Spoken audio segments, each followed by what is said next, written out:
Hey everybody, welcome to wonderful Big Bear here in Southern California. We're here to test these two things. Now, a few people have kind of asked us why we're getting the Africa Twin, the Honda Africa Twin, up against the brand new hot shot, which is the KTM 790 Adventure R. And I've got to say, the reason we did it is because the Africa Twin has won every adventure comparator that we've put it against in the last couple of years. And we wanted to see if KTM's new Adventure R would finally knock it off. So with me is my boss, well, one of my bosses at least, Jesse Ziegler. I like that, the boss. I'm gonna go with that. Yeah, that's all right. Yeah, keep me employed, dude. I'm the boss. Yeah. So back to the why we chose these things. Primarily, also obviously because of the fact that KTM has brought out a brand new bike, and it is a serious contender now for probably the best adventure bike on the market. But when you look at the spec sheets between these two bikes, they're remarkably really similar, aren't they? They are. They're very, very close. I think that the Africa Twin has brought a lot of control to the adventure market with the release of this new Honda a couple years ago. It really brought down usability. It brought comfort to the class that wasn't really there. And the power was ample, but not, I'd say, intimidating. And I think that's really why it shined in our last couple comparisons. On paper, the 790 Adventure R from KTM is really coming in with the same sort of a program. Obviously, KTM is always going to be a little more aggressive with their ambitions. They're going to have more, sharper punches to their design. They're going to have a sharper hit to their engine platform. They're always going to be on that edge of their ready to race philosophy, where Hondas and the Africa Twins are going to be a little more conservative.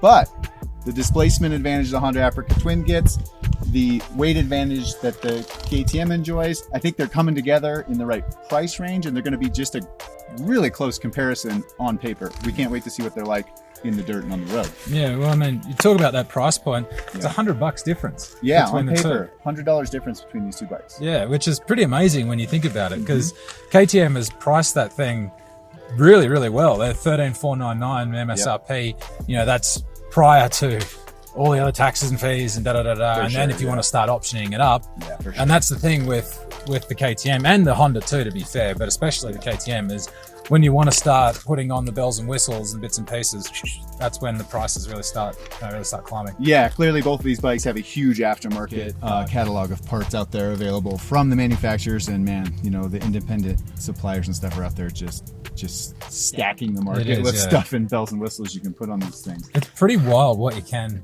get for these sure things. You can go crazy. Yeah. Some of the differences about these bikes, because there are a couple big differences even though they line up really close on paper. One, displacement. Honda Africa Twins, basically 1000 cc, 998 cc versus 799. That's a big difference. There should be a huge performance difference there on paper, but however, the specs coming out of the manufacturers and from other tests we've done really put their horsepower in the same range. I think they're both right around that 95 to 100 horsepower range. Torque settings, they adjust a little 65, I think, for the KTM, and 65 pounds-feet, and 73 for the Honda. So really getting a little torque advantage there with the more displacement. The biggest thing too, I think, is the weight difference. Talking ready to ride weight, I think is about a touch over 500 for this, so like 505. Yeah, right around 500 for the Honda, and I think the KTM I think is about 460, which is around there. Absolutely crazy to have a bike with 100 horsepower being under 500 pounds. Yeah. Considerably under 500 pounds. Exactly. 40-pound weight difference on paper again between these two bikes. That should make up for that torque loss, maybe. Sure. Or it should just make it definitely a comparable ride. For sure. Well, the mid-size adventure segment seems to be where all the technology is going. People are finally starting to catch on now to the theory that you don't need superbike levels of horsepower, because with that comes big weight. So, and if anyone that's been out there that's gone proper adventure riding, I said this when I did the first test on this on the KTM, is that you don't want weight. You want you want something that's light and easy and that kind of stuff. So that automatically puts the Honda at a bit of a disadvantage, but it is much more of a traveler's bike, I think, the Africa Twin versus a real proper adventure bike. But we're trying to base the test off of all comers here. Like you don't just walk straight, unless you're very lucky, you don't just go straight out of your house and into the trails. No, So absolutely. The comfort that the Africa Twin has displayed in the past few comparisons, obviously it's got a durability track record that's going to be hard to beat. It's compliant suspension that holds up really well off-road, and really the power usability of that really set a standard, I think, for toning down the aggro macho world of the adventure world and bringing in usable power. Yep. This platform was developed from the ground up, I think, to do that, to deliver usable power. However, they got a lot of tools in them that make that power even more manageable, and you can manipulate a lot of things. And the KTM 790 Adventure R definitely wins in the electronic gadget award included in the system. It's got the KTM's most advanced, motorcycle control systems on there. It has a 9-stage motorcycle traction control, has road and off-road ABS, and cornering ABS cornering ABS, which is remarkable. If you get to experience that, I highly recommend it. You can drop a quick shifter on here at your dealership with a quick upload of a software update. Gosh, it just has the entire suite, including rally mode, which is on the fly traction control adjustment, basically. Rally mode's badass. Rally mode is like new level off-road, and that really shows where KTM's aggression in developing, designing a bike comes through. Honda Africa Twin actually has increased their electronic suite since its launch a little bit. What's going on in that thing? You get adjustable power modes. I think you get three main modes, and then you get a user mode. You get a 7-stage traction control system. So it's still like it's not quite as advanced as the KTM system, but look, you're going to have to be pushed pretty hard to be uncomfortable with the Honda's traction control system. It's much more of it's much more of the touring bike. You get a little bit more tank capacity out of it. More fuel capacity, I think it's only about half a gallon or so difference. But yeah, you're dealing with something that is more suited to longer rides, but as we've seen in the past, definitely smashes it well off-road. But I'll tell you what, enough talking. Let's just get out there. These things are ready to do anything you want to. Give them a nudge. You can get them in the dirt. They have all the systems you can turn on and off to play in there, and man, I can't wait to really put them head to head off of paper and see how it works. Sweet. Let's go do skids and wheelies. Okay.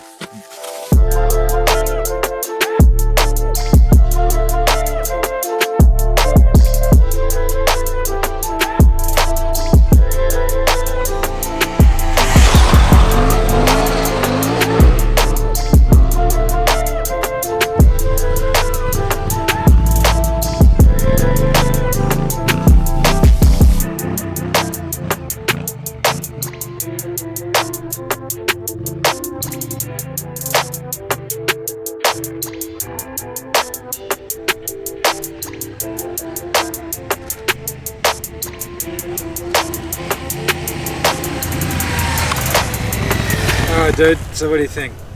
That's a tough decision already. We're not living with these things every day. We don't have a ton of time on them, but we had a really great day back and forth between them through all the terrain that I personally like to ride adventure bikes on. Adventure bikes to me aren't about where I have to go, they're about where I can go and where I want to go and where I get to go. And I think up here around Big Bear, just outside of the metropolises of California, we have a pretty good chance to do that. We took them on some fairly technical off-road stuff that isn't uncommon for people with these bikes to go on. We did a little bit of pavement just to kind of get their pavement manners, even though we're pretty familiar with the Africa Twin, obviously. There, but man, they're really flip-flopping in a lot of areas for me personally. I think that obviously the Honda Africa Twin has a really strong list of benefits on the road that make it a much more comfortable long-term, long-distance touring bike than a lot of bikes in its class before. I think we emphasized that when we compared it with the 1190 and the 1090 as well. Well, you can tell that just by the seat position as well, like where the bars are, how low the seat is, like that raised tank. I mean, if you look at the KTM, it's very sloped in comparison, whereas there's like a definite step. And so that sort of lends you to sitting into the bike rather than sitting on top of the thing like a dirt bike. You're in the bike, you're in the ride. It's a more comfortable position. In my opinion, it's not necessarily a better position because I'm going to be leaning towards more of the off-road world of adventure riding. Even when I am on the street, sitting on top of the bike doesn't bother me. I don't need that much comfort usually to be a happy rider. Well, the thing when you stand up too, as you were saying at lunch, the sweep of the bars is a little bit off. You kind of feel like you're you're out there a bit too much, whereas the KTM, it's like it's there kind of thing. You feel like much more of a dirt bike stance in a way. Yeah, the Africa Twin really puts you in that, you know, good home base for jamming a lot of miles. Yeah.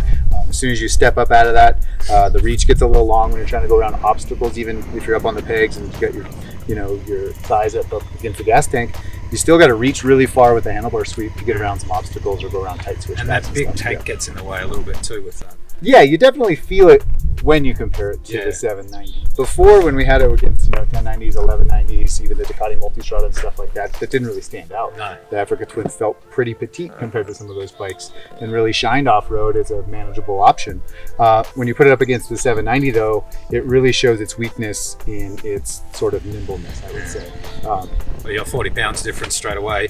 Yep, that's right. 40 pounds difference. You also have 200cc less, but you know, you don't miss it, I don't think. I mean, that's the one thing about that motor too on the KTM is that it's pretty peaky in comparison to something like the Africa Twin. The Africa Twin is much more of a torquey low down. Like the throttle response in that thing is magic. It's so smooth. It's on the side of like a BMW GS parallel twin sort of throttle pull. Not as torquey, not as muscular as that this thing twin. spins up a lot more. Yeah, this is definitely an exciting ride. It's definitely more for somebody that wants to feel that engagement with the throttle. They want to feel the engine react immediately, snappy.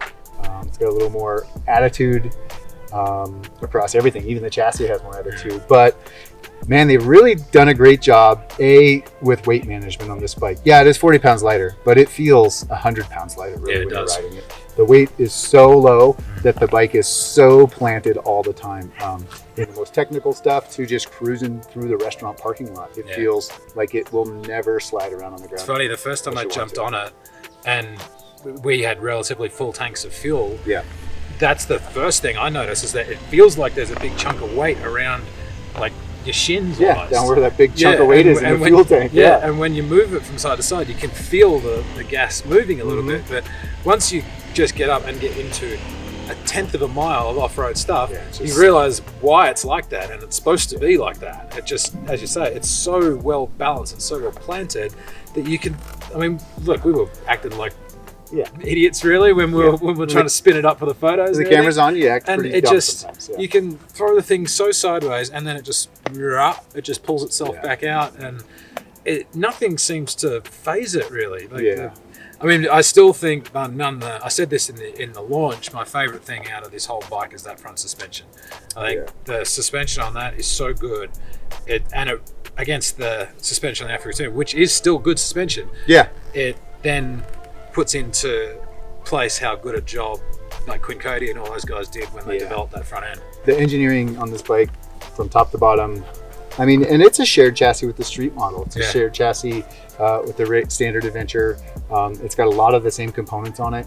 It's got longer travel and some other bits and pieces, but for being a shared chassis, it seems purpose-built for what we did today and purpose-built for something like the guy would do. Plus, it's adding comfort to the package that the 1090, 1190s didn't have. And certainly if you go back another generation to 950s and 990s, it's night and day more comfortable. There's no heat coming off the engine. There's nothing really irritating you that some of those other, you know, the V-twin KTMs kind of would bring up to the rider's comfort. You know, they would be awesome off-road. If you ride them aggressively, they're great. They make you feel macho and everything like that. But when you're commuting to go to the grocery store to pick up something, your leg starts getting hot, or you just start feeling uncomfortable. This bike's the opposite of that. It really fights with the Africa Twin in the comfort world for me. It really fights with the Africa Twin for the on-road manners. I think it's not quite there as far as being a true street bike or being a true street touring bike. I think it's definitely leaning towards the off-road side of things. But man, it's such a good blend of comfort and performance for me that it's definitely my favorite today of what we did, and I could definitely see myself picking that one as a winner in a straight-up comparison between these two. The Africa Twin, we talked about this a little bit. It's getting old. It sounds like ridiculous to say, but it's nuts to say, but it actually is. We did the intro. We've done an update with the Adventure Sports, which is the bigger fuel tank version, and we've ridden the DCT models. We've ridden everything they have, and like we said, we wouldn't be surprised if we saw this bike 10 more years being very similar to what it is now, with smaller updates. Maybe there's rumors out there there's a smaller displacement or another displacement coming in. So it's just such a good package that I don't see it changing that much. So I think it's probably as good as it's going to get. It's a great choice for somebody that's going to lean more onto the street side and certainly doesn't need to pretend to be as aggressive or be as aggressive off-road as a KTM Honda. Yeah, that's right. I mean, the Africa Twin for me is a better road bike, a better street bike, but it's not so much that I still wouldn't choose this. This is that good off-road that I can forgive the fact that I'm not as comfortable on-road as I am with that. I could ride that thing to Africa and have absolutely no problems. And the build quality on that thing is absolutely second to none. I think it's actually a little better than what the KTM is. But the fact that KTM has just created such a gem of a bike, I think it's only fair that we give the win to KTM. Plus they've got great electronics, they're easily adjustable. Yeah, I mean, we're not even getting into depth about how much adjustability there is in that traction control system. I mean, all the different modes in this bike are really usable. Cornering ABS on the road. This bike doesn't even have cornering. You can get a optional cruise control plug-in and a switch for this. Can't get it on that at all. Can't get it on that at all. Which is kind of a bummer considering that's much more aimed at touring. So it starts to show, maybe not its age, but maybe not its overall, I would say cutting edge design and development that the KTM is bringing up. I mean, this thing was developed in the last year and a half from the ground up. So it's really bringing it to market. And they always do that. KTM always brings stuff to the market that was developed in the last 18 months. We started this project 18 months ago. Here's the bike. We built it. Boom. That's why it's exciting, and I think that's why it's winning a lot of hearts and minds. We posted some stuff this morning on social media. Right away, people are like, no comparison, no comparison, no comparison. It's closer than you think. It's way closer than you think. When we got here, I was thinking all day going, geez, these are super comparable bikes. People should really be considering these two if they're in the market for an adventure bike, for sure, because they're the same price. They got a lot of the same specs. Suspension traveled almost the same. Wheel sizes, fuel's almost the same. Price is the same. Just get on them and try them. For us today, I think 790 wins for sure. But geez, it's close. Closer than I thought it was going to be. Exactly. Well, finally, KTM gets the gong as our winner in adventure test. It's been a couple of years since KTM's done so good job, old 790R, and bummer for Honda, but I mean the Honda's still a brilliant bike. But look, guys, hope you've enjoyed this test. We certainly had a hell of a lot of fun doing it. If you like this video, please give us a thumbs up, hit that subscribe button, and also don't forget to hit the bell icon so that you know when we have new videos up. But thanks again for joining us, guys. We're going to do a few more skids and wheelies on the way back home. I'm not giving this back yet, either of them. Cheers.